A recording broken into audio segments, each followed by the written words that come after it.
10 people from foiled attempted abduction by suspected bandits along the Funtua-Gusau Highway. Bayelsa State government directs police authorities to probe shooting incident at rally held by loyalists of Nyesom Wike. On the foreign scene, Canadian Prime Minister Mark Carney devastated after car ramming attack kills 9 people at Filipino festival. Good evening, this is News at 7 on Western Spring Television. My name is Akpa-Otobi. 10 victims of a recent Herdsmen attack in Akpa-Otobi, a community in Otukpo Local Government Area of Benue State, were laid to rest in a mass burial today amid grief and mourning. Suspected herdsmen recently launched a vicious attack on the community, killing over 10 persons and leaving several others injured. According to reports, mourners wept uncontrollably as the caskets containing the remains of victims were lowered into the earth. Speaking during the burial, the chairman of Otukpo Local Government, Maxwell Ogidi, described the day as one of the saddest in the history of the community. Also speaking, a former member of the House of Representatives, Francis Agbo-Ota, urged the grieving families to find strength in the face of tragedy. It comes as the Benue State Emergency Management Agency said at least 50 communities across 25 council wards and 5 local government areas of the state had been displaced by armed herdsmen. Data released by the agency revealed that the worst hit area is Guero West Local Government Area, where all 15 council wards have been affected at some point. The people who visited Akpa in the last few days ago, let us look at them as cowards. Let us look at them as people with deep hatred. In the meantime, the chairman of Agatu Local Government Area of Benue State, James Melvin AJ, has issued a 48-hour ultimatum to Fulani herdsmen to vacate all farmlands in the area. The directive was issued during a stakeholders meeting at the council secretariat in Obagaji, which brought together traditional rulers, Fulani community leaders, youth representatives, and security officials. The chief press secretary to the Agatu Local Government Chairman, Obochi Solomon, quoted him as emphasizing the need to protect farming activities in Agatu ahead of a critical planting season. He noted that agriculture is the backbone of a local economy and that farmers must be able to access their lands without fear or obstruction. Staying with security, the Nigeria Police Force says 10 people have been rescued from a failed attempted abduction by suspected bandits along the Funtua-Gusau Highway. Force Public Relations Officer Olumuyiwa Adejobi said the victims were rescued by policemen from the Fast-Carry Division of the Katsina State Police Command, who engaged the kidnappers in a gun duel, causing the criminals to flee with bullet wounds. Similarly, the police said one Umar Ahmad, a notorious criminal who had been wanted by the agency for several months, was apprehended at a roadblock in Jalingo by men attached to the State Intelligence Department, Taraba State, in collaboration with local vigilante. According to the statement, further investigation led to the recovery of 2 AK-47s, one of which belongs to the State Command. In a related development, operatives of the Delta State Police Command have killed 5 suspected kidnappers terrorizing some communities in Delta State. Police Public Relations Officer SP Bright Edafe said operatives stormed one of the hideouts in Agu Amambwa Forest, Anambra State, where they recovered 1 AK-47 rifle and 132 rounds of live ammunition. He said investigation was extended to another of the criminals' hideouts in the forest between Isele, Asaba, and Otulu, where one Bello Abubakar and his gang members were waiting in ambush. SP Edafe disclosed that on sighting the policemen, the suspected kidnappers attacked them in a fierce gun battle, but the operatives reciprocated in like manner.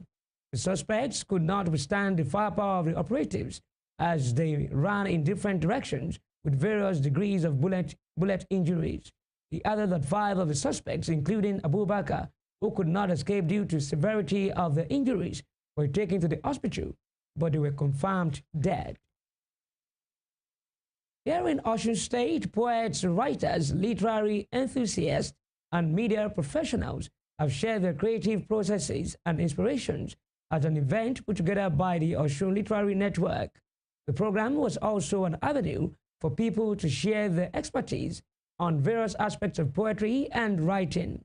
In his speech, the CEO of Rave 91.7 FM and Western Spring Television, Dr. Femi Adifila, who was the special guest of honor, emphasized the importance of seeking knowledge. On his part, former spokesperson to ex-governor Adegboyega Oyetola of Osun State, Ismail Omikwidan, counseled participants not to be discouraged by challenges.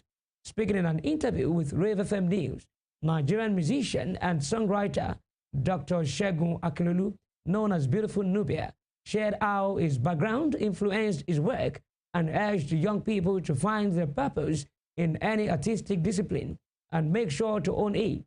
On a part, poet and sociologist Funke Awudia emphasized the role of literature in the society, stating that poetry has a transformative power.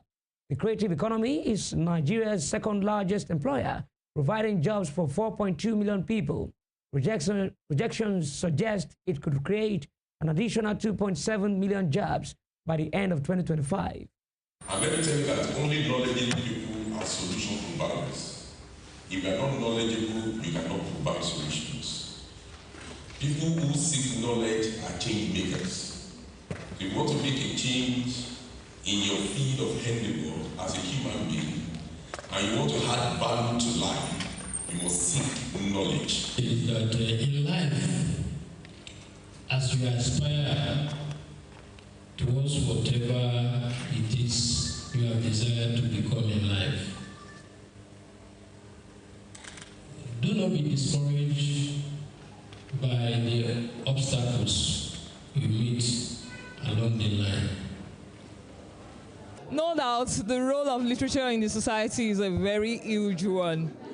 First, when we look at the society, we will say that literature is a product of the society. And if literature is reflecting the society, it means that literature can be used as a tool to reform and to restructure the society. So literature, most especially poetry, have a power to transform the human society. The first thing is you have to know if you have the talent. You know, some people just want to do it because, oh, it's trendy. Everybody, when this person goes out, they clap for him. He's popular, you know. They want the fame.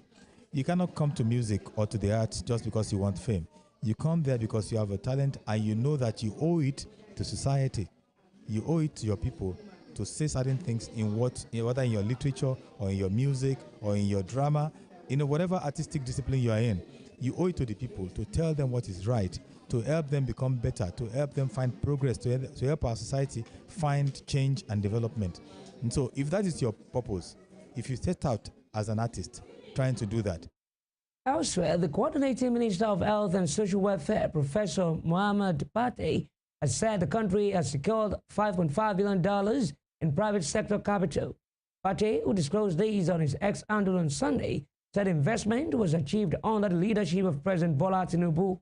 He also said the country signed a partnership with Empower School of Health, Geneva, which will see to the establishment of Africa's foremost pharmaceutical manufacturing training institute, Empower Academy Nigeria, which will train 2,000 Nigerian professionals annually.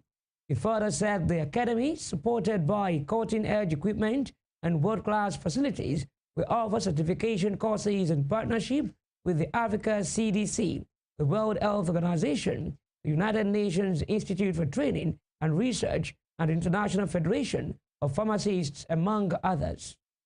Fellow Nigerians and friends from around the world, good day to you all.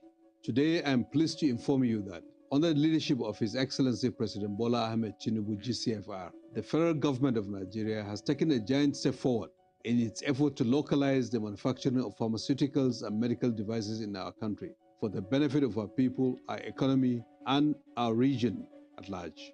Only a few days ago, the foremost Swiss Academy, the Empower School of Health Geneva, signed a memorandum of understanding to establish a regional training hub for pharmaceutical manufacturing in Nigeria, which will be launched very soon. It will be named Empower Academy Nigeria. This historic development would not have been possible without the critical work of the Presidential Initiative to Unlock the Healthcare Value Chain, PVAC, undertaken since its establishment by the President in November 2023, under the leadership of its National Coordinator, Dr. Abdul Mukhtar, which has led to several high-value investment commitments, and for the initiative that has the mandate to increase local manufacturing of pharmaceutical products in Nigeria to at least 70% of locally consumed pharmaceuticals and a large portion of the vaccines that we consume by 2030, and to increase the total direct full-time employees working in life sciences manufacturing by tens of thousands, up from the current workforce estimated at approximately 20,000, to establish at least 2 plants for biologicals over time, establish at least 5 new medical supplies and diagnostics platforms over time, and to double Nigeria's pharmaceutical market share in Africa to at least 15% over time. With over 70 new healthcare manufacturing companies already partnering on 22 large-scale projects, which are presently in negotiations with various international financiers, thanks to the active bridging and enabling role of PVAC, and with the incredible support of my colleagues, Minister Jumoke Oduole and Minister Eno, who are co-leading the Ministry of Industry, Trade and Investments in Nigeria. We have now the missing link that has now been corrected, a platform in Nigeria for development. The National Drug Law Enforcement Agency has thwarted another attempt to smuggle cocaine into Saudi Arabia. In a statement, the agency's Director of Media and Advocacy, Femi Babafemi, said NDLA operatives intercepted 10 wraps of cocaine hidden in bottles of body lotion. This comes on the heels of a similar seizure a week ago, where cocaine was found concealed in religious books bound for Saudi Arabia. In the meantime, the Economic and Financial Crimes Commission, EFCC, has cautioned Nigerians against excessive desire for money. The agency issued the advice in a brief post on its X handle on Sunday. This is coming amid ongoing investigation into the alleged fraud perpetrated by a digital investment platform, crypto bank exchange CBEX. CBEX had reportedly crashed on April 14, leading to the loss of billions of naira belonging to Nigerian investors.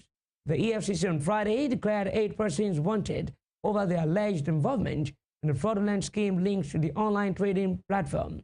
The move came on the heels of a federal high court in Abuja granting the EFCC request to arrest and detain persons found promoting a CBEX scheme. In other news, the Benue State government has directed police authorities to probe the shooting incident at a rally held by loyalists of Nyesom Wike in the state. Yesterday, supporters of Mr. Wike, Minister of the Federal Capital Territory, staged a rally in Yenagoa, the Benue State capital. The rally was organized by New Associates, a pro-Wike political group led by George Tona, a chieftain of the People's Democratic Party, PDP. Some minutes after the rally started, sounds of gunshots echoed in the air as attendees camped for safety.